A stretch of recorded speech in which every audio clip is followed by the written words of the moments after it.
Hi friends, അസ്സലാമു അലൈക്കും. അപ്പോൾ ഞാനിന്ന് വന്നിരിക്കുന്നത് രണ്ട് ഭംഗിയുള്ള ഹൂപ്സ് ഇയറിങ്സ് എങ്ങനെ ഉണ്ടാക്കുന്നുള്ളൊരു വീഡിയോ ആയിട്ടാണ്. അപ്പോൾ എൻ്റെ വീഡിയോ ആദ്യമായിട്ട് ആരെങ്കിലും കാണുന്നുണ്ടെങ്കിൽ വെൽക്കം ടു മൈ ചാനൽ. പിന്നെ എൻ്റെ കൂടെ ജോയിൻ ചെയ്യാൻ മറക്കരുത്. അപ്പോൾ നമുക്കിനി വീഡിയോ കണ്ടു നോക്കാം. അപ്പോൾ നമുക്ക് ഫസ്റ്റ് ഇയറിങ് എങ്ങനെ ഉണ്ടാക്കാൻ നോക്കാം. അപ്പോൾ അതിന് വേണ്ടി ഞാൻ എടുത്തിരിക്കുന്നത് 2 ഹൂപ്സാണ്. പിന്നെ വേണ്ടത് സ്റ്റോൺ ചെയിനാണ്. പിന്നെ വേണ്ടത് നമുക്ക് ഗ്ലൂ. അപ്പോൾ ഞാനിപ്പോൾ എടുത്തിരിക്കുന്നത് ഫാബ്രിക് ഗ്ലൂ ആണ്. നിങ്ങൾക്ക് ഫെവിബോണ്ട് എന്ന് പറഞ്ഞ ഗ്ലൂ യൂസ് ചെയ്യാം.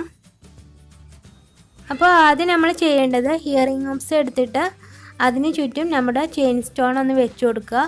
എന്നിട്ട് അതിൻ്റെ കൃത്യമായിട്ടുള്ള ഒരു മെഷർമെൻറ്റ് എടുത്ത ശേഷം ബാക്കി പീസ് കട്ട് ചെയ്ത് ഒഴിവാക്കുക. അപ്പോൾ ഞാനിവിടെ ഓൾറെഡി 2 പീസും കട്ട് ചെയ്ത് എടുത്തിട്ടുണ്ട്. ഇനി നമുക്ക് ഹൂപ്സിൽ ഗ്ലൂ അപ്ലൈ ചെയ്യാം. അത് ഫുള്ളായിട്ടൊന്ന് ഗ്ലൂ അപ്ലൈ ചെയ്ത് കൊടുക്കുക. അപ്പോൾ ഇങ്ങനെ ഗ്ലൂ അപ്ലൈ ചെയ്ത് കഴിഞ്ഞാൽ നമുക്ക് ഇനി ഇതിന് ചുറ്റും സ്റ്റോൺസ് ഒട്ടിച്ചു കൊടുക്കാം. സ്റ്റോൺ ചെയിന് ഇതുപോലെ ഒട്ടിച്ച ശേഷം നമുക്കൊന്ന് ഉണങ്ങാനായിട്ട് വെക്കണം. അപ്പോൾ നമ്മുടെ ഇയറിങ്സ് പെട്ടെന്ന് തന്നെ നമുക്ക് ചെയ്തെടുക്കാനായിട്ട് പറ്റും. നമുക്ക് ഈ സാധനങ്ങളൊക്കെ ക്രാഫ്റ്റ് ഷോപ്പിൽ വാങ്ങിക്കാൻ കിട്ടും.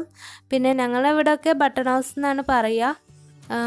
വളരെ കുറഞ്ഞ വിലയുള്ളൂ ഹൂപ്സിനൊക്കെ. അപ്പോൾ എല്ലാവർക്കും ഈ ഇയറിങ് ഇഷ്ടപ്പെട്ടെന്ന് വിചാരിക്കുന്നു. ഇനി നമുക്ക് അടുത്ത ഇയറിങ് എങ്ങനെ ഉണ്ടാക്കാമെന്ന് നോക്കാം. അപ്പോൾ അതിന് വേണ്ടത് നേരത്തെ പോലെ തന്നെ ഹൂപ്സാണ്. പിന്നെ കുറച്ച് ബീഡ്സ് വേണം. അപ്പോൾ ഞാനിവിടെ 2 സൈസിലുള്ള ബീഡ്സ് എടുത്തിട്ടുണ്ട്. കുറച്ച് വലിയ സൈസിലുള്ള ബീഡ്സും പിന്നെ കുറച്ച് ചെറിയ സൈസിലുള്ള ബീഡ്സും. അപ്പോൾ വലിയ സൈസിലുള്ളത് ഒരു 8 പീസാണ് ഞാൻ എടുത്തിരിക്കുന്നത്. ചെറുത് ഒരു 5 എണ്ണം ഉണ്ട്. അപ്പോൾ നമ്മുടെ ഹൂപ്സ് എത്ര വലുതാണോ ചെറുതാണോ അതിനനുസരിച്ച് നമുക്ക് ബീഡ്സും എടുക്കാം. പിന്നെ വേണ്ടത് ഒരു ജ്വല്ലറി ടൂളാണ്.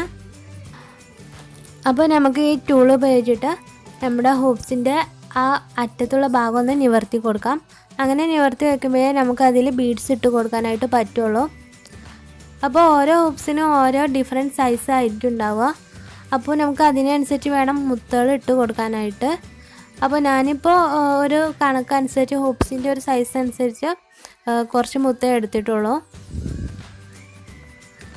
അപ്പോൾ നമുക്കത് ഒന്ന് ഡിസൈൻ ചെയ്തിട്ട് എങ്ങനെയാണോ വെക്കേണ്ടത്. ഞാനിപ്പോൾ ആദ്യം 2 മുത്ത്, പിന്നെ ഓരോ ചെറിയ മുത്ത്, പിന്നെ വലുത്, പിന്നെ ചെറുത്, അങ്ങനെയാണ് ഞാൻ ഇട്ട് കൊടുത്തിരിക്കുന്നത്.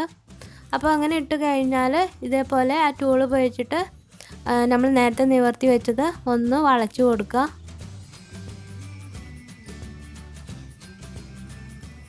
അപ്പോൾ നമ്മുടെ സെക്കൻഡ് ഇയറിങ് ഇവിടെ ഉണ്ടാക്കി കഴിഞ്ഞിട്ടുണ്ട്. എല്ലാവർക്കും ഇഷ്ടപ്പെട്ടെന്ന് വിചാരിക്കുന്നു. വളരെ പെട്ടെന്ന് തന്നെ ചെയ്യാൻ പറ്റുന്ന 2 ഇയറിങ്സാണ് ഇപ്പോൾ കാണിച്ചിട്ടുള്ളത്. അപ്പോൾ ഇത് ട്രഡീഷണൽ ഡ്രസ്സിൻ്റെ കൂടെയൊക്കെ നല്ല മാച്ചിങ് ആയിരിക്കും. എല്ലാവരും ഒന്ന് ട്രൈ ചെയ്ത് നോക്കുക. ഞാൻ മുന്നേ ഇതേപോലത്തെ ഒരു വീഡിയോ ചെയ്തിട്ടുണ്ടായിരുന്നു. അത് പോംപോം വെച്ചിട്ടായിരുന്നു ചെയ്തിട്ടുണ്ടായിരുന്നത്. അപ്പോൾ അതിൻ്റെ ലിങ്ക് ഞാനിവിടെ താഴെ കമൻറ്റ് ബോക്സിൽ പിൻ ചെയ്തിടാം. കാണാത്തവരുണ്ടെങ്കിൽ ഒന്ന് കണ്ടു നോക്കുക. ഒരുപാട് പേര് കണ്ടിട്ടുണ്ട്, കമൻറ്റൊക്കെ അറിയിച്ചിട്ടുണ്ട്. അപ്പോൾ എല്ലാവർക്കും ഈ വീഡിയോ ഇഷ്ടപ്പെട്ടെന്ന് വിചാരിക്കുന്നു. എല്ലാവരും ഒന്ന് ട്രൈ ചെയ്ത് നോക്കണം. പിന്നെ ലൈക്ക് ചെയ്യാൻ മറക്കരുത്, ഷെയർ ചെയ്യുക, പിന്നെ നിങ്ങളുടെ അഭിപ്രായം കമൻറ്റ് ചെയ്യുക. പിന്നെ ആദ്യമായിട്ട് കാണുന്നവരാണെങ്കിൽ ഒന്ന് സബ്സ്ക്രൈബ് ചെയ്യാനും തൊട്ടടുത്തുള്ള ബെൽ ബട്ടൺ കൂടെ അമർത്താൻ മറക്കരുത്. അപ്പോൾ ഞാനിടുന്ന എല്ലാ വീഡിയോസും നിങ്ങൾക്ക് കാണാനായിട്ട് സാധിക്കും. അപ്പോൾ എല്ലാവരോടും ഒരുപാട് താങ്ക് യു.